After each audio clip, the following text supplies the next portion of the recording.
തൻ്റെ മനുഷ്യാവതാരത്തിലൂടെയാണ് സകല മനുഷ്യർക്കും വേണ്ടിയുള്ള രക്ഷാകര പദ്ധതി ദൈവപുത്രൻ ചുരുളഴിച്ചത്. പാവപ്പെട്ടവർക്കും പതിതർക്കും പാപികൾക്കുമിടയിലേക്ക് നടന്നിറങ്ങിയ അവിടുന്ന് ഹൃദയങ്ങളുടെ മുറിവുകൾ ഉണക്കുന്ന സുവിശേഷ സന്ദേശമായി സ്വയം മാറി. വചനം മാംസമായി നമുക്കിടയിൽ വസിച്ചപ്പോൾ തലമുറകൾ വചനത്തെ തൊട്ടറിഞ്ഞു. അനേക ആത്മാക്കൾ വചനത്തെ ഹൃദയത്തിൽ സ്വീകരിച്ചു. ദൈവിക പദ്ധതി വിഭാവനം ചെയ്ത അനേകം തെരഞ്ഞെടുക്കപ്പെട്ടവരിലൂടെ എക്കാലവും വചനം സൗഖ്യമായി മാറുന്നു.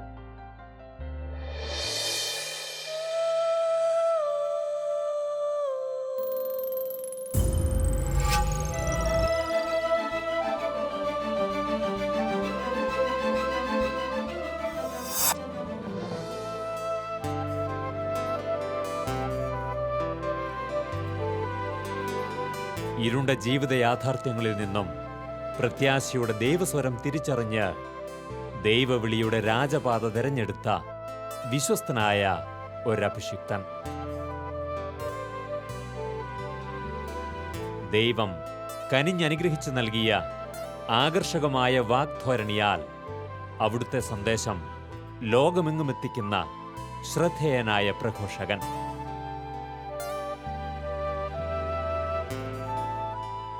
എഴുത്തുകാരൻ, ചിന്തകൻ, ധ്യാനഗുരു എന്നീ നിലയിൽ ലോകമറിയുന്ന അനുഗ്രഹീതനായ അഭിഷിക്തൻ. ബഹുമാനപ്പെട്ട ഫാദർ ജോസഫ് പുത്തൻപുരയ്ക്കൽ തന്റെ സ്വതസിദ്ധമായ ഭാഷാശൈലിയും പ്രഭാഷണ മികവും കൊണ്ട് ഇന്ന് ലോകമെങ്ങുമുള്ള മലയാളികൾക്ക് പ്രിയങ്കരനാണ്. ഇന്ന് കപ്പൂച്ചിൻ സഭയുടെ ഭാരതത്തിലെ ഏറ്റവും വലിയ പ്രൊവിൻസായ കോട്ടയത്തിൻ്റെ പ്രൊവിൻഷ്യൽ സുപ്പീരിയർ കൂടിയായ ബഹുമാനപ്പെട്ട അച്ഛൻ തൻ്റെ ജീവിതവീഥിയിലൂടെ നമ്മെ പരിചയപ്പെടുത്തുന്നത് കാരുണ്യവാരിധിയായ ഒരു നല്ല ദൈവത്തെയാണ്.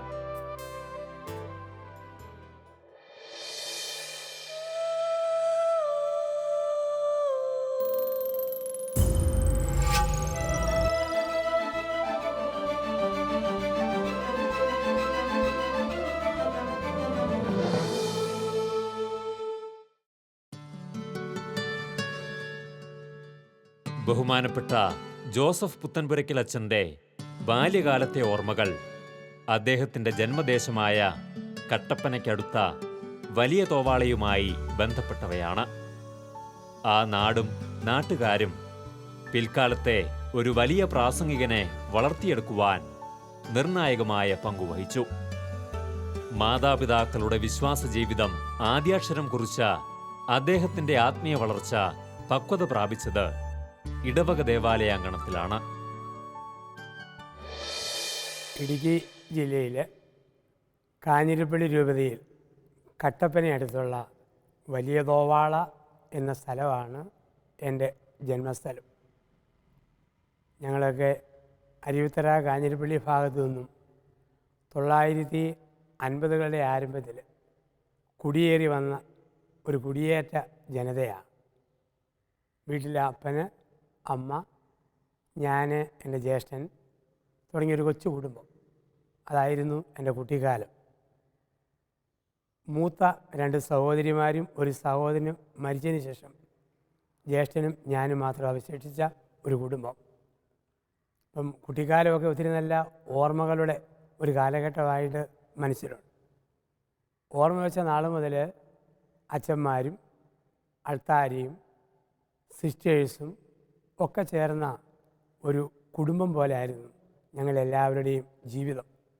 അതിൻ്റെയൊക്കെ സ്വാധീനവും എൻ്റെ ജീവിതത്തിൽ ഒത്തിരി പുലർത്തിയിട്ടുണ്ട് എന്നാണ് ഞാൻ വിശ്വസിക്കുന്നതും കരുതുന്നതും. ഞാൻ ഓർക്കുന്നു, കുട്ടിക്കാലത്ത് കൊല്ലനാശാൻ എന്ന് പറയുന്ന ഒരു പ്രായമുള്ള ആശാൻ്റെ വീട്ടിൽ മണലിൽ മുതലുള്ള ആദ്യാക്ഷരങ്ങൾ കുറിച്ച സമയങ്ങൾ. പക്ഷെ അന്നു മുതലുള്ള ഒരുപാട് കൂട്ടുകാരും കൂട്ടുകാരികളും ഇന്നും ജീവിതത്തിൻ്റെ ഭാഗമായിട്ടുണ്ട്. ഞാൻ ഓർക്കുന്ന ഒരിക്കൽ കളരിയിലൊക്കെ പോയിട്ട് തിരിച്ച് വീട്ടിലേക്ക് വരുന്ന അവസരത്തിൽ വഴിയിൽ ഒരു പശുവിനെ റോഡിന് കുറുകെ കെട്ടിയിരിക്കുന്നു.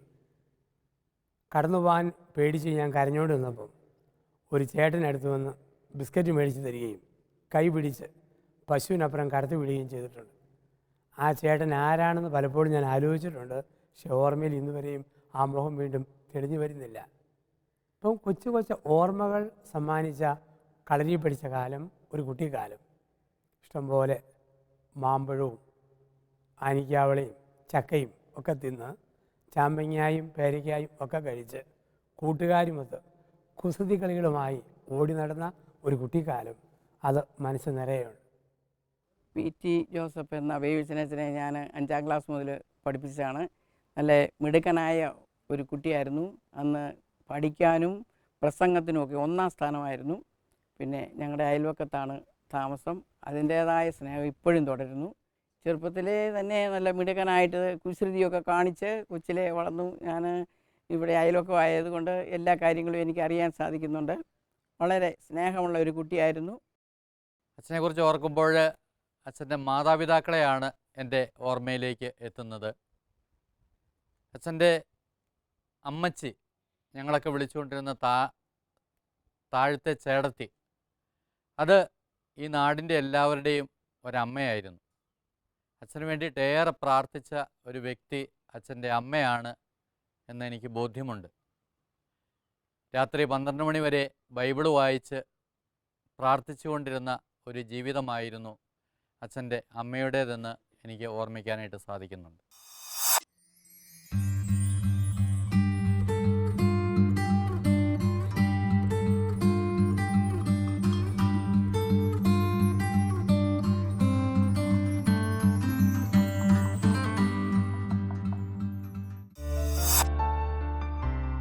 ബഹുമാനപ്പെട്ട പുത്തൻപുരയ്ക്കൽ അച്ഛൻ്റെ സ്കൂൾ വിദ്യാഭ്യാസ കാലം അനുഗ്രഹീതവും സവിശേഷവുമായ ഓർമ്മകൾ കൊണ്ട് സമ്പന്നമാണ്.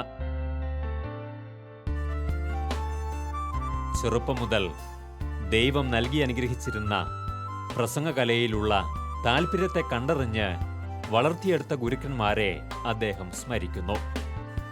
ഒപ്പം മക്കൾ തികഞ്ഞ ബോധ്യങ്ങളോടെ വളർന്നു വരുവാനായി മാതാപിതാക്കളും മുതിർന്നവരും ശ്രദ്ധിക്കേണ്ടതെന്തെന്നും അദ്ദേഹം നമ്മെ ഓർമ്മിപ്പിക്കുന്നു.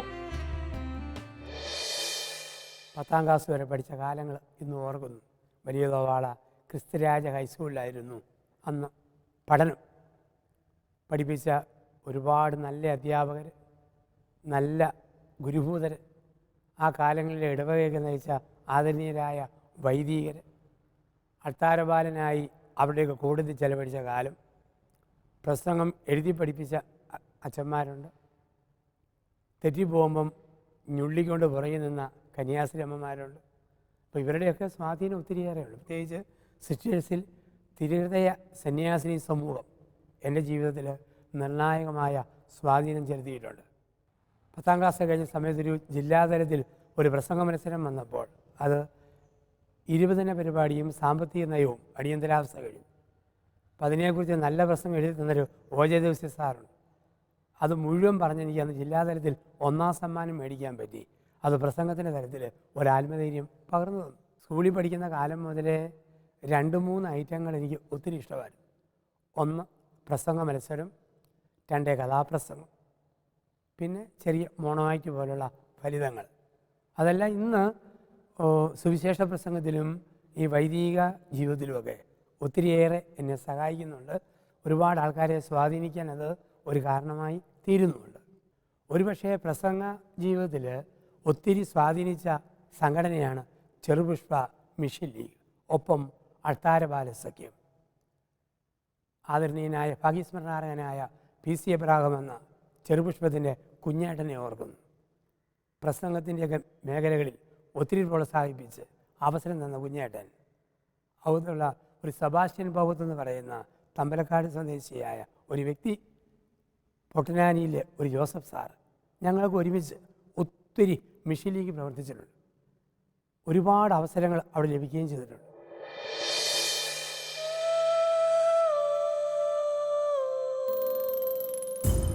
യുവജന സംഘടനകളിൽ എന്നെ സ്വാധീനിച്ചു വന്നായിരുന്നു വലിയ തോവാളം ഉണ്ടായിരുന്ന CYMA എന്ന ഒരു സംഘടന. എൻ്റെ ജ്യേഷ്ഠ സഹോദരന്മാർ ആരംഭിച്ച ഒരു സംഘടന. ഒരുപാട് സാമർഥ്യമുണ്ടായിരുന്ന മരിച്ചുപോയ മുരിങ്ങേലച്ചൻ എന്ന അച്ഛനാണ് CYMAയ്ക്ക് വലിയ തോവാളിൽ രൂപവും ഭാവവും കൊടുത്തത്. ഇന്നും വലിയ തോവാൾ പള്ളിയുടെ പള്ളിമുറിയുടെ മുകളിലായി ഒരു ചെറിയ കെട്ടിടം കാണാം, CYMA. ചീട്ട് കളിച്ചും കൂട്ടുകൂടിയും വർത്തമാനം പറഞ്ഞൊക്കെ കുറേ സുഹൃത്തുക്കളിരിക്കും. പക്ഷെ ഒരുപാട് നന്മകൾ ആ സംഘടനയിലൂടെ ഞാൻ കണ്ടിട്ടുണ്ട്. പാവങ്ങളെ സഹായിച്ച കാലം, ഒരുമിച്ച് നാടകമൊക്കെ നടത്തി ആൾക്കാരെ ആകർഷിച്ച കാലം, പള്ളിമണിയിൽ വലിയ പങ്കുവഹിച്ച ഒരു സംഘടന അന്നത്തെ യുവജനങ്ങളായിരുന്ന CYMA സംഘടന. അവരോടൊക്കെ ചേർന്നുള്ള പ്രവർത്തനം അൾത്താരബാലനായ എന്നെയും പെട്ടെന്ന് ഒരു പക്വതയിലേക്ക് കൊണ്ടുവന്നിട്ടുണ്ട്. മുതിർന്നവരുമായി എങ്ങനെ മിങ്കിൾ ചെയ്യണമെന്ന് എനിക്ക് അവസരം കിട്ടിയത് വലിയ തോവാള CYMA എന്ന സംഘടനയിലൂടെയാണ്. ആ സംഘടന വഴിയാണ് ഒരു ഇടപെടലിൻ്റെ പാഠങ്ങൾ ഞാൻ പഠിച്ചത്. രാഷ്ട്രീയത്തിൽ അല്പം കൂടെ മിങ്കിൾ ചെയ്യാനും ഫ്രീ ആകാനും സ്വതന്ത്രമായി ബന്ധപ്പെടാനും ഒക്കെ പഠിച്ചെങ്കിൽ ആദ്യമായ ഒരു മിങ്കിളിങ് മിഷൻ ലീഗ്, CYMA, ഇന്ന് യുവദീപ്തി എന്ന് പേരിൽ അറിയപ്പെടുന്നു, ഒപ്പം രാഷ്ട്രീയ പ്രസ്ഥാനം, ഇതെല്ലാമാണ്. അതുകൊണ്ടാണ് ഒരു പക്ഷേ എനിക്കൊപ്പം പട്ടം കിട്ടിയ പല ആൾക്കാർക്കും മറ്റുള്ളവരോട് സ്ഥാപിക്കാൻ സാധിക്കാത്ത ഒരു ബന്ധം സ്ഥാപിക്കാനും ജനങ്ങൾക്കിടയിലേക്ക് പെട്ടെന്ന് എഴുതിച്ചേരാനും എന്നെ സഹായിച്ചത് ഈ സംഘടനാ ബലങ്ങളും രാഷ്ട്രീയ ബന്ധങ്ങളും ഒക്കെയാണ്. അപ്പോൾ എനിക്ക് പറയാനുള്ളത്, നമ്മുടെയൊക്കെ കുഞ്ഞുങ്ങളെ ഒറ്റയ്ക്ക് ഒരു മുറിയിലിരുത്തി വളർത്തരുത്. അവരെയൊക്കെ നമ്മൾ മിങ്കിൾ ചെയ്യാൻ പഠിപ്പിക്കണം. ആൺകുട്ടിയാണോ, അൾത്താര സംഘത്തിൽ ചേർക്കണം. 5ാം ക്ലാസ് ആകുമ്പോൾ ഒരു കുട്ടിയെ അൾത്താരബാലനാക്കി കൊണ്ടുവരണം. അവൻ അവിടുന്ന് വളർച്ച ആരംഭിക്കുകയാണ്. മധുബകയോട് ചേർന്ന് നിന്ന് ജീവിക്കാൻ പഠിക്കുകയാണ്. മിഷൻ ലീഗിലെ അംഗമാക്കണം, യുവദീപ്തിയിലെ അംഗമാക്കണം. അങ്ങനെ മതസംഘടനകളിൽ പഠിപ്പിച്ച് ആളെ വളർത്തിയെടുക്കണം. ഇന്ന് കുട്ടികൾക്ക് എന്തൊരു പേടിയാണ്. ചിലപ്പോൾ വ്യത്യസ്ത സ്വഭാവമുള്ള വൈദികരായിരിക്കാം കുടുംബത്തിലുള്ളത്, അതൊന്നും പ്രശ്നമല്ലല്ലോ. വ്യത്യസ്ത സ്വഭാവമുള്ളവരായിരിക്കാം ഇടവക എന്ന കുടുംബത്തെ നയിക്കുന്നവർ. പക്ഷെ അവരോടൊക്കെ ചേർന്ന് പോകുമ്പോഴാണ് വിവിധ സ്വഭാവമുള്ളവരുമായി അഡ്ജസ്റ്റ് ചെയ്യാൻ പഠിക്കുകയാണ് കുട്ടിക്കാലം മുതലേ. അതുകൊണ്ട് അവസരമാണ് ദൈവം ഒരുക്കി തരിക. അല്പം ടെൻഷനൊക്കെ ആദ്യം ഉണ്ടായിരുന്നിരിക്കും, കുറേ കഴിയുമ്പം അതെല്ലാം അങ്ങ് മാറിയല്ലേ. 5 പഠിക്കുന്ന കുട്ടി ആദ്യമായിട്ട് അൾത്താരബാലനായിട്ട് ചെല്ലുന്നു. അൾത്താരബാലനായിട്ട് ചെന്ന് കഴിയുമ്പോഴത്തേക്ക് അവൻ അൾത്താരബാലനായിട്ട് കയറി ചെല്ലുമ്പം മുൻകോപിയായ വികാരിയച്ഛനാണ്. അന്ന് വലിയ കപ്പ്യാർ വന്നിട്ടുമില്ല. എല്ലാ വായനയും ഇവന് തന്നെ ഏൽപ്പിച്ചു. ഓരോ തെറ്റുമ്പോഴും അച്ഛൻ തൊണ്ട കുറുക്കി പ്രത്യേക ശബ്ദം കേൾപ്പിക്കും. അവസാനം ലേഖന വായനയായി. അവൻ പേടിച്ച് വിറച്ചാ വായിക്കുന്നു. അവൻ ഇങ്ങനെ വായിച്ചു: എൻ്റെ സഹോദരരെ, വിശുദ്ധ പൗലോസ് അപ്പസ്തോല പ്രവർത്തിക്കാർക്ക് എഴുതിയ ലേഖനം തെറ്റിപ്പോയി. ആൾക്കാർ ചിരിച്ചു. അച്ഛൻ കണ്ണുരുട്ടി നോക്കി, ഇവൻ വേർത്തു. ഇനി തിരുത്താൻ പറ്റിയില്ലല്ലോ. അവൻ തിരിഞ്ഞ് അച്ഛനെ നോക്കി പറയുക, ഗുരു അഡ്ജസ്റ്റ് ചെയ്താലും, കാരണം ആശീർവദിച്ചാലെന്ന് പറയാൻ അവന് പിന്നെ സമയം കിട്ടുന്നില്ല. ഇപ്പം പല സ്വഭാവകാലും വ്യത്യസ്തരുമായ മനുഷ്യരുമായി നമ്മൾ ഒത്തുകൂടും. അങ്ങനെ ഒത്തുകൂടുമ്പോൾ അവരോടൊക്കെ ജീവിച്ചു പോകാനും മനബലം കിട്ടാനും ദൈവം തരുന്ന അവസരമാണ് ഇങ്ങനെയുള്ള വേല.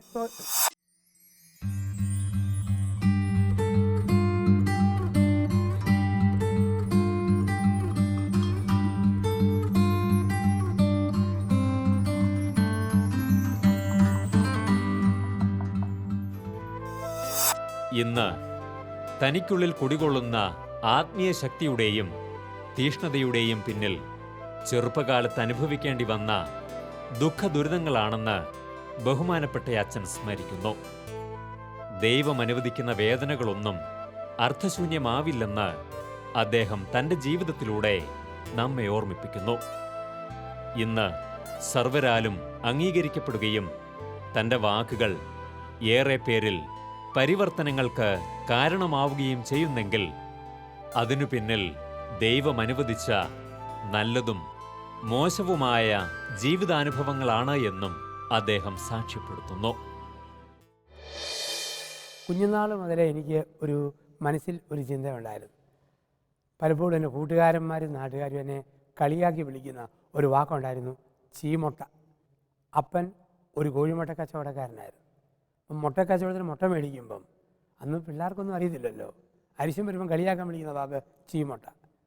പിന്നീട് ഒരിക്കലൊരു ധ്യാനത്തിൽ ഞാൻ പങ്കെടുക്കുമ്പോൾ കൗൺസിലിംഗ് അറിയുന്ന ഒരു സഹോദരൻ എൻ്റെ നേരെ നോക്കി കണ്ണടച്ചിട്ട് പറയുകയാണ്, എന്നെ ഒരിക്കലും പരിചയമില്ലാത്തയാൾ, അച്ഛന് മുമ്പിൽ ഒരു കൊട്ടയിൽ ഒരുപാട് മുട്ടകൾ ഇരിക്കുന്നതായിട്ട് ഞാൻ കാണുന്നു. ഒരുപക്ഷെ ഞാനൊരിക്കൽ മറന്നുപോയതും എൻ്റെ മനസ്സിൽ മുറിവേൽപ്പിച്ചതുമായ ഒരു കൊച്ചു കാര്യം ദൈവം കാണുന്നുണ്ട് എന്ന ചിന്ത ആ സഹോദരനിലൂടെ എനിക്ക് ജീവിതത്തിൽ ആദ്യമായി ലഭിച്ചു. ഒത്തിരി അലഞ്ഞ കഷ്ടപ്പാടിൻ്റെ കാലഘട്ടമാണ് കുടിയേറ്റ കാലഘട്ടം. ദീപികയുടെ ഏജൻ്റായിട്ട്, സത്യദീപം വിതരണം ചെയ്യുന്ന ആളായിട്ട്, പാല് കൊണ്ടുവരുന്ന വിൽക്കുന്ന ആളായിട്ട് ഒരുപാട് ജോലികൾ ചെയ്തിട്ടുണ്ട് എൻ്റെ കുട്ടിക്കാലത്ത്. അപ്പൻ്റെയും അമ്മയുടെയും ജ്യേഷ്ഠൻ്റെയൊക്കെ അലച്ചിലിൽ ഒരു പരിധിവരെ സഹായിക്കാൻ ബാല്യകാലം അങ്ങനെ ഓടി നടന്നിട്ടുണ്ട്. 10ാം ക്ലാസ് കഴിഞ്ഞ് കോളേജിൽ പോയതും വീട്ടിൽ നിന്നും 10 കിലോമീറ്റർ ദൂരെയുള്ള നരിയമ്പാറ കോളേജ് എന്ന് പറയുന്ന മലമുകളിലെ ദേവസ്വം ബോർഡിൻ്റെ ഒരു കോളേജിലാണ് പഠിച്ചത്. രാവിലെ 10 മൈൽ അങ്ങോട്ട്, വൈകുന്നേരം 10 മൈൽ വീട്ടിലേക്ക്, അങ്ങനെ നടന്നു പഠിച്ചു. ഒത്തിരി അലഞ്ഞ് കഷ്ടപ്പെട്ടതുകൊണ്ട് ഇന്ന് ശരീരബലം, അസ്ഥിബലം, മനബലം ഒക്കെ സാധാരണക്കാൾ ആൾക്കാരെക്കാൾ കൂടുതലായിട്ടുണ്ട്. കുഞ്ഞുനാളിൽ അങ്ങനെയുള്ള കളിയാക്കലുകളും മറ്റും കേട്ടതുകൊണ്ട് ഇന്നാര് എന്ത് പരിഹസിച്ചാലും ഒരു പ്രശ്നവുമില്ല. ആൾക്കാർ പല പല കമൻറ്റ് പറയും. ചെല്ലു പറയും അയ്യോ തമാശ പറയുന്നുണ്ട്, ഗൗരവം ചോർന്നു പോകും. ചെല്ലു പറയും തമാശ പ്രസംഗമാണ്. എനിക്ക് സന്തോഷമുള്ളൂ, കാരണം ഞാനിതിനെല്ലാം അർഹമായ അവഗണനയെ കൊടുക്കാറുള്ളൂ. കാരണം പൗലോസ് അപ്പോസ്തലൻ്റെ കാലിൽ പാമ്പ് ചുറ്റിയപ്പോൾ ഇവൻ കുഴപ്പക്കാരൻ എന്ന് പറഞ്ഞ അതേ ജനത പാമ്പിനെ കുടഞ്ഞെറിഞ്ഞപ്പോൾ ഇവൻ പുണ്യപുരുഷനെന്നും പറഞ്ഞു. ഒരേ നാവ് കൊണ്ട് നല്ലതെന്നും മോശമെന്നും പറയുന്നതാണ് മനുഷ്യൻ്റെ നാവുകൾ. ഇപ്പം എല്ലാത്തിനും ഉത്തരം കൊടുത്തു പോകരുതെന്നും ഏത് വിമർശനം കേട്ട് തളരരുതെന്നും പഠിപ്പിച്ചത് കുട്ടിക്കാലത്തെ അനുഭവമാണ്, ബാല്യകാല അനുഭവങ്ങളാണ്. അപ്പം എന്നെ വളർത്തിയതിൽ എൻ്റെ പൗരോഹിത്യ ജീവിതം നിർണായക പങ്കുവച്ചത് വലിയ തോവാള എന്ന ക്രിസ്തുരാജ ഇടവകയിലെ സമൂഹവും ആ നാട്ടിലെ മറ്റു മതസ്ഥരുടെ സ്നേഹാദരവുകളും ഒപ്പം ദേവാലയത്തിൽ കടന്നുപോയ വൈദികരും തിരുഹൃദയ മഠത്തിലെ സിസ്റ്റേഴ്സും ഒക്കെ ചേർന്ന ഒരു വലിയ സമൂഹമാണ്.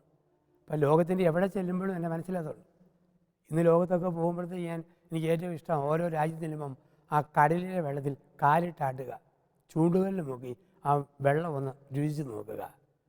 അറ്റ്ലാന്റിക് സമുദ്രം, അറബിക്കടൽ, മെഡിറ്ററേനിയൻ സമുദ്രം, ശാന്തസമുദ്രം, അതുപോലെ തന്നെ ഒത്തിരിയേറെ നമ്മുടെ കരിങ്കടൽ, ചെങ്കടൽ, ഒരുപാട് സ്ഥലങ്ങളിൽ പോകുമ്പം ഞാൻ വെള്ളം തൊട്ട് നാക്കി വെക്കും, വെള്ളത്തിൽ കാലിട്ടാട്ടും. യോർദാൻ നദി, ടൈബർ, തേംസ് എല്ലായിടത്തും പോയി ഇറങ്ങിയിട്ടുണ്ട്, തൊട്ട് നോക്കിയിട്ടുണ്ട്. എങ്കിലും ആ വെള്ളത്തിനൊന്നും തരാത്ത ശക്തി എൻ്റെ വീടിന് മുമ്പിലോട്ട് ഒഴുകുന്ന തോട്ടിലെ വെള്ളത്തിനും കുട്ടിക്കാലത്ത് ചവിട്ടി നടന്ന മാനാന്തളം പാലത്തിലെ വെള്ളത്തിലും മില്ലിങ് തോട്ടിലെ വെള്ളത്തിലുമുണ്ട്. അതിലൊക്കെ ഉപരി ബോധമില്ലാഞ്ഞൊരു കാലത്ത്, അറിവില്ലാത്ത കാലത്ത് ഏതോ ഒരു വന്യവൈദികൻ നെറ്റിയിൽ വെള്ളം ഒഴിച്ച് പിതാവിൻ്റെയും പുത്രൻ്റെയും പരിശുദ്ധാത്മാവിൻ്റെ നാമത്തിൽ നിന്നെ ഞാൻ സ്നാനപ്പെടുത്തുന്നു എന്ന് പറഞ്ഞ ആ മാമോദീസ വെള്ളത്തിലാണ് ഞാൻ കാണുക.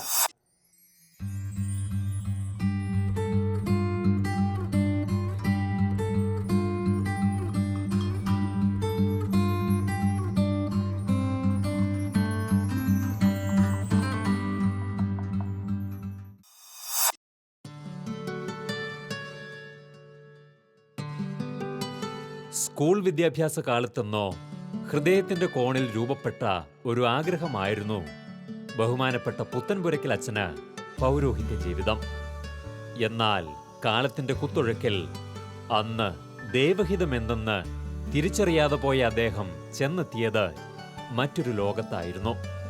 സമൂഹ മധ്യത്തിൽ മികച്ച സ്ഥാനമുറപ്പു തരുന്ന ഒരിടം കണ്ടെത്തിയ അദ്ദേഹം കോളേജ് വിദ്യാഭ്യാസ കാലത്ത് സജീവ രാഷ്ട്രീയ പ്രവർത്തകനായി മാറി. എന്നാൽ ദൈവഹിതത്തിന് വിരുദ്ധമായി ചരിക്കുവാൻ ഇറങ്ങിപ്പുറപ്പെട്ടപ്പോൾ അദ്ദേഹത്തെ കാത്തിരുന്നത് വലിയ പരാജയങ്ങളായിരുന്നു. ഇപ്പോൾ 76 ജൂൺ മാസം എന്ന് പറയുന്നത് അടിയന്തരാവസ്ഥ ഇന്ത്യയിൽ പ്രഖ്യാപിച്ച കാലം. ഒരുപാട് ചിട്ടകളും രാജൻ കേസും ഒക്കെ നിറഞ്ഞു നിൽക്കുന്ന ഒരു കാലഘട്ടം. അപ്പോൾ അതുവരെ രാഷ്ട്രീയത്തോട് വലിയ ആഭിമുഖ്യമോ താല്പര്യമൊന്നും എനിക്കില്ലായിരുന്നു. കോളേജിൽ ചെന്നു, നരിയമ്പാറ ദേവസ്വം ബോർഡ് കോളേജിൽ ചെന്നു. അവിടെയും പ്രസംഗത്തിനും കഥാപ്രസംഗത്തിനും 1ാം സ്ഥാനം മേടിച്ചുകൊണ്ടിരുന്നു.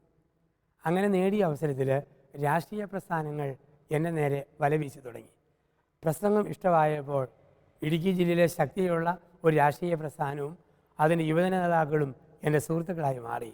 അങ്ങനെ കേരള കോൺഗ്രസിൻ്റെ വിദ്യാർത്ഥി വിഭാഗമായ KSCയുടെ ജില്ലാ ഭാരവാഹിത്വത്തിലേക്കും അതിൻ്റെ സകല മേഖലകളിലേക്കുമുള്ള ഒരു പ്രസംഗകനായി വന്നു. എല്ലാവരും തന്നെ തീപ്പൊരി പ്രസംഗം തീപ്പൊരി പ്രസംഗം എന്ന് വിളിക്കുമായിരുന്നു. അപ്പോൾ ആ സമയത്ത് രാഷ്ട്രീയത്തിൻ്റെ ബഹളങ്ങൾ ഒത്തിരി, ഇന്നത്തേനേക്കാൾ ആവേശകരമായ രാഷ്ട്രീയം, ഇതേപോലെ ഒരു കച്ചവട രാഷ്ട്രീയമോ കാശുണ്ടാക്കുന്ന രാഷ്ട്രീയമൊന്നുമല്ല. ഒരുപാട് നഷ്ടം സഹിക്കണം, തെണ്ടിപ്പണം ഉണ്ടാക്കണം. വീട്ടിൽ നിന്ന് പണി ചെന്ന് എൻ്റെ ഒരു മാല വിറ്റിട്ടാണ് ഒരു ഇലക്ഷൻ കാലഘട്ടത്തിൽ മത്സരിക്കാൻ പൈസ കണ്ടെത്തിയത്. അപ്പോൾ ഇതിൻ്റെയൊക്കെ ഓർമ്മ മനസ്സിലുണ്ട്. അപ്പോൾ രാഷ്ട്രീയം എന്ന് കേൾക്കുമ്പം അതിൻ്റെ പശ്ചാത്തലവും പെട്ടെന്ന് മനസ്സിലേക്ക് തേട്ടി വരാറുമുണ്ട്. പഠിക്കാൻ മറന്നുപോയി. പരീക്ഷ വന്നപ്പോൾ ആകെപ്പാടെ 50 താഴെ ഹാജരിയുള്ളൂ. അന്ന് വിദ്യാഭ്യാസ മന്ത്രി മുഹമ്മദ് പോയ എൻ്റെ ഓർമ്മയിലുണ്ട്. ഏതായാലും ഒരു വിധത്തിൽ രാഷ്ട്രീയ സ്വാധീനം ഉപയോഗിച്ച് പരീക്ഷ എഴുതി. മലയാളത്തിൽ മാത്രം ജയം, ബാക്കിയെല്ലാം ദയനീയമായ തോൽവി. രാഷ്ട്രീയ പ്രസ്ഥാനത്തിലെ പിളർപ്പ്, കൂട്ടുകാരെല്ലാം 2 ഗ്രൂപ്പുകളിലേക്ക് തിരിയുന്നു. എല്ലാം കൂടെ വന്നപ്പോൾ മനസ്സിന് ഒരു വലിയ ഭാരം. അപ്പോൾ എന്നോട് വല്ലതും പറയുമായിരുന്നു, രാഷ്ട്രീയത്തിൽ ശോഭിക്കണം, നന്നായിട്ട് കയറി വരണം, ഭാവിയുള്ള ആളാണ്.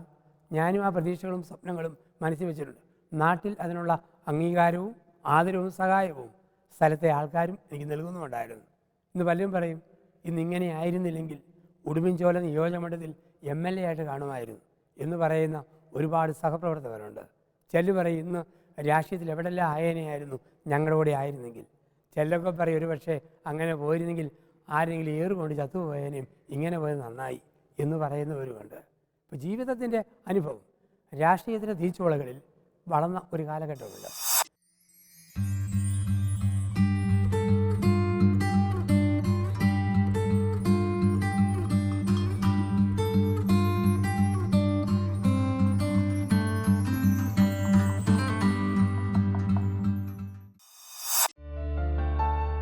ജീവിതത്തിന്റെ ആരംഭകാലത്ത് നേരിടേണ്ടി വന്ന ഒരു പരാജയം, അത് പുത്തൻപുരയ്ക്കൽ അച്ഛനെ അല്പമൊന്ന് തളർത്തിയെന്ന് പറയാം. എന്നാൽ ദൈവം അതുവഴി അദ്ദേഹത്തിന്റെ ശോഭനമായ ഭാവിക്ക് പദ്ധതി ഒരുക്കുകയായിരുന്നു. അനുദിന ജീവിതത്തിൽ നാം ഓരോരുത്തരും നേരിടുന്ന തകർച്ചകൾക്കും പരാജയങ്ങൾക്കും ദൈവിക പദ്ധതികളുടെ പിൻബലമുണ്ടെന്ന് നമ്മെ ഓർമ്മിപ്പിക്കുകയാണ് ഈ വന്യവൈദികന്റെ ജീവിതം. ആ കാലഘട്ടം ബഹുമാനപ്പെട്ട പുത്തൻപുരയ്ക്കൽ അച്ഛന് നൽകിയ ബോധ്യങ്ങൾ ഏറെയായിരുന്നു. ഇതെല്ലാം കഴിഞ്ഞപ്പോഴാണ് എൻ്റെ കുടുംബസുഹൃത്തുക്കളായ 2 അച്ഛന്മാർ, CMI സന്യാസ സമൂഹത്തിലെ വൈദികർ, അവരുടെ സ്വാധീനത്തിൽ ഞാൻ രാജ്കോട്ട് രൂപതയിലേക്ക് പോകുന്നു. അങ്ങനെ 79-80 കാലഘട്ടം ഗുജറാത്തിലെ രാജ്കോട്ടിലായിരുന്നു. രാഷ്ട്രീയത്തിൽ നിന്നും ഒരു ഒളിച്ചോട്ടം, നാണക്കേടിൽ നിന്നും ഒരു ഒളിച്ചോട്ടം, ഒരു വീണ്ടെടുപ്പിന് ഒരുങ്ങാനുള്ള അവസരം. നമുക്കറിയാം, പുലി പതുങ്ങുന്നത് പേടിച്ചിട്ടല്ല, കൂടുതൽ ശക്തിയോടെ കുതിക്കാൻ വേണ്ടിയാണ്. ഒരു പുലിയുടെ പതുങ്ങൽ പോലായിരുന്നു ഗുജറാത്തിലെ വാസം. CMI സഭയിലും ഈശോ സഭയിലെ അച്ഛന്മാരുടെ നല്ല പ്രവർത്തനങ്ങൾ കണ്ടു, സിസ്റ്റേഴ്സിൻ്റെ നല്ല ശുശ്രൂഷകൾ കണ്ടു. ഇന്നുകൊണ്ട് രാജ്കോട്ടിൽ ജുനഗഡും ജയ്പൂറും വെരാവലും ജാംനഗറും ഭവനഗറും ഒക്കെ നിൽക്കുന്ന ഒരു ലോകം മനസ്സിലുണ്ട്. ഒത്തിരി കഴിഞ്ഞ ദീപാവലി ഹോളിഡേയ്സിൽ സീറോ മലബാർ കമ്മ്യൂണിറ്റിയുടെ ധ്യാനത്തിന് വേണ്ടി ഞാൻ സൂരത്തിൽ ചെന്നപ്പോൾ പഴയ പല സുഹൃത്തുക്കളും അവിടെ വരികയും കാണാനിടയുണ്ടായി. ഇപ്പോൾ ഒരു നല്ല ഓർമ്മ സമ്മാനിച്ച ഗുജറാത്ത് എന്ന സംസ്ഥാനം, ഇതേപോലെ രാഷ്ട്രീയത്തിൻ്റെ വിഷവിത്തുകൾ അധികം പാകാഞ്ഞൊരു കാലം, നല്ല മനുഷ്യരുടെ നന്മ നിറഞ്ഞു നിന്ന ഗുജറാത്ത്, അവിടെയായിരുന്നു വീണ്ടെടുപ്പിൻ്റെ ഒരു കാലം.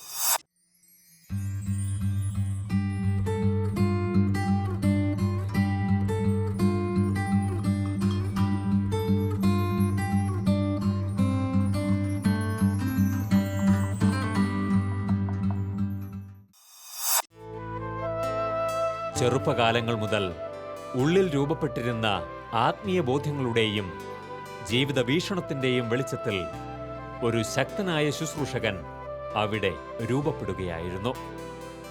ഒരു തകർച്ചയിൽ നിന്ന് കരകയറിയ അദ്ദേഹം ചെന്നെടുത്തത് ദൈവവിളിയുടെ പ്രശാന്ത തീരത്താണ്. അങ്ങനെ പലരുടെയും പ്രതീക്ഷകൾക്കും വിലയിരുത്തലുകൾക്കും വിരുദ്ധമായി അദ്ദേഹം സന്യാസത്തിന്റെ പടികൾ നടന്നുകയറി തുടങ്ങി. കേരളത്തിൽ വന്നപ്പോൾ എനിക്ക് വീണ്ടും തോന്നി, പഴയതുപോലെ അച്ഛനാകാൻ പോയാൽ കൊള്ളാം. 10 കഴിഞ്ഞപ്പോൾ അപ്പനും എതിർത്തതാണ്. പക്ഷേ രാഷ്ട്രീയത്തിൻ്റെ ഉഴപ്പിനും ബഹളത്തിനും ശേഷം തിരിച്ച് വന്നപ്പോൾ അവർ എതിരൊന്നും പറഞ്ഞില്ല, അന്വേഷിച്ച് നടന്നു എവിടെ ചേരും. അപ്പോഴാണ് ഇടവകയിലെ ഒരു സിസ്റ്റർ ലൂയിസാമ്മ എന്ന് പറയുന്ന തിരുഹൃദയ സഭാംഗം. അച്ഛൻ്റെ ഒരു ഉപ്പാപ്പൻ കപ്പുച്ചി സഭയിൽ തന്നെ ഉണ്ടായിരുന്നു, മോറിസ് വടശ്ശേരി അച്ഛൻ. ആ സിസ്റ്റർ പറഞ്ഞു, ഞങ്ങൾക്ക് ഒത്തിരി ഇഷ്ടമുള്ളൊരു സഭയാണ് കപ്പുച്ചിൻ സഭ. അവർക്ക് വലിയ പ്രസ്ഥാനങ്ങളോ എസ്റ്റേറ്റുകളോ വരുമാന വഴികളൊന്നുമില്ല. പക്ഷേ കുമ്പസാരവും ധ്യാനവും ഭക്തിയൊക്കെയുള്ള ഒരു സഭാ സമൂഹമാണ്. മോൻ ലോകം ഒത്തിരി കണ്ടിട്ട് പോകുമല്ലേ, ഈ സഭയിൽ ചേരുക. സിസ്റ്റർ പ്രോത്സാഹിപ്പിച്ചു. ആ ദിവസങ്ങളിൽ തന്നെ ഞങ്ങളുടെ അന്ന് സഭയുടെ ദൈവവിളി ഡയറക്ടറായിരുന്നു കുര്യാക്കോസ് കണ്ണങ്കര എന്ന അച്ഛൻ കുട്ടികളെ തേടി വന്നു, വൈദ്യ വിദ്യാർത്ഥികളെ തേടി. അപ്പോൾ വികാരിച്ചൻ പറഞ്ഞു, ഇങ്ങനൊരാളുണ്ട്, സഹകരിക്കുന്നു, മിഷലിയിലും സൺഡേ സ്കൂളിലൊക്കെ ഉണ്ട്, ഒരുപാടിടം കറങ്ങി വന്ന ആളാണ്, നിൽക്കുവാണെങ്കിൽ നല്ലതാ, നോക്കാൻ പറഞ്ഞു. കുര്യാക്കോസിന് വീട്ടിൽ വരുന്നു. അച്ഛന് ഇഷ്ടമായി. എനിക്ക് അച്ഛനെയും കപ്പുച്ചി സഭയും ഇഷ്ടമായി. പ്രത്യേകിച്ച് സുവിശേഷ പ്രസംഗത്തിന് ഊന്നൽ കൊടുക്കുന്ന ഒരു സഭ എന്ന രീതിയിൽ. അങ്ങനെ 1980 ജൂൺ മാസം 9 കപ്പുച്ചി സഭയിൽ ഞാൻ അംഗമായിട്ട് ചേരുന്നു. ജീവിതത്തിലെ വലിയൊരു വഴിത്തിരിവ്. എൻ്റെ മുമ്പിൽ 2 വഴികളുണ്ടായിരുന്നു. ഒന്ന്, ഒരു രാഷ്ട്രീയക്കാരൻ്റെ കതറിട്ട കുപ്പായം, ലോകത്തിൻ്റെ കയ്യടിയും പ്രശംസയും മേടിക്കുന്ന ഒരു രാഷ്ട്രീയത്തിലേക്കുള്ള ഒരു ചായ്വ്, ഒരു രാഷ്ട്രീയ നേതാവിലേക്കുള്ള വിളി എൻ്റെ മനസ്സിൽ നിറഞ്ഞു നിന്നു.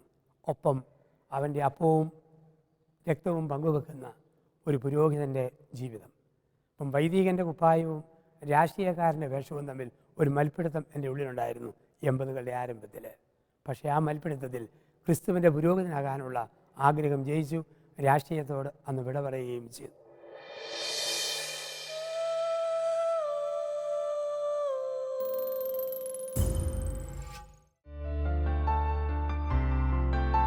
വിസ്മയനീയമായ ജീവിത വഴിത്താരകളിൽ നിന്നും മാനുഷിക ഭാവനകൾക്കതീതമായി ദൈവമൊരുക്കിയ വീഥിയിലേക്ക് നടന്നു കയറിയ ഒരു ശുശ്രൂഷകൻ. അദ്ദേഹത്തിന്റെ ജീവിതാനുഭവങ്ങൾ അനേകാത്മാക്കൾക്ക് തികഞ്ഞ ആത്മീയ ബോധ്യങ്ങൾ പകരുന്നവയാണ്. തന്റെ ജീവിതാനുഭവങ്ങളുടെ വെളിച്ചത്തിൽ സുവിശേഷം പ്രഘോഷിക്കുന്ന ഈ അഭിഷിക്തന്റെ അനുഗ്രഹീതമായ ജീവിതയാത്ര തുടരുന്നു. ഏറെ ആത്മാക്കൾക്ക് ഈ ജീവിതം അനുഗ്രഹപ്രദമാകുവാനായി നമുക്ക് പ്രാർത്ഥിക്കാം. മൈനർ സെമിനാരി വരെ പ്രസംഗിക്കാനുള്ള നല്ല അവസരങ്ങൾ കിട്ടി. പാലായിൽ ഗാന്ധി പീസ് ഫൗണ്ടേഷൻ്റെ പ്രോഗ്രാമിൽ MP മൻമഥൻ സാറുമൊത്തൊക്കെ ചിന്ത പങ്കുവെച്ചതിൻ്റെ ഓർമ്മ എൻ്റെ മനസ്സിലുണ്ട്. അപ്പോൾ അതിനുള്ള അവസരം കപ്പുച്ചിൻ സഭ എൻ്റെ പരിശീലനത്തിൻ്റെ ആദ്യകാലം മുതൽ എനിക്ക് നൽകിയിരുന്നു. ഒരുപക്ഷെ ഞാൻ ഇത്രയും പോപ്പുലർ ആകാനും അറിയപ്പെടാനും ഒക്കെയുള്ള കാരണം കപ്പുച്ചിൻ സന്യാസ സഭ എന്ന സമൂഹത്തിൻ്റെ അധികാരികളും എൻ്റെ സഭയിലെ സഹോദരങ്ങളും അവർ നൽകുന്ന നിരന്തരമായ പ്രോത്സാഹനമൊക്കെയാണ്. അങ്ങനെ ആ ധ്യാനങ്ങളിലൂടെയൊക്കെ ഒത്തിരി ആൾക്കാരെ ദൈവത്തിലേക്ക് നയിക്കുമ്പോഴും ഒരുപാട് എൻ്റെ കുറവുകൾ മറ്റുള്ളവർ തിരുത്തുമ്പോഴും എനിക്ക് തിരുത്താനും മറ്റുള്ളവരെ തിരുത്താനും സ്വയം വിശദീകരിക്കാനും ഒക്കെയായി ദൈവം തന്ന കൃപയുടെ അവസരങ്ങളായിട്ട് ഞാൻ എൻ്റെ ആ കാലഘട്ടത്തെ കാണുകയാണ്. കുവൈറ്റിലെ എൻ്റെ ആ പ്രസംഗം യൂട്യൂബിൽ ആദ്യമായിട്ട് വന്ന പ്രസംഗമാണ്. ആ പ്രസംഗം 3 ലക്ഷം പേര് കണ്ടു കഴിഞ്ഞപ്പോൾ, 3 ലക്ഷം ലൈക്ക് വന്നപ്പോൾ ഒരു പ്രത്യേക ചാനൽ എന്നെക്കുറിച്ച് വളരെ മോശമായ രീതിയിൽ ഒരു വാർത്തയിട്ടു. പ്രോത്സാഹിപ്പിക്കുന്ന രീതിയിലായിട്ടെങ്കിലും ലക്ഷ്യം നിഗൂഢമായിരുന്നു.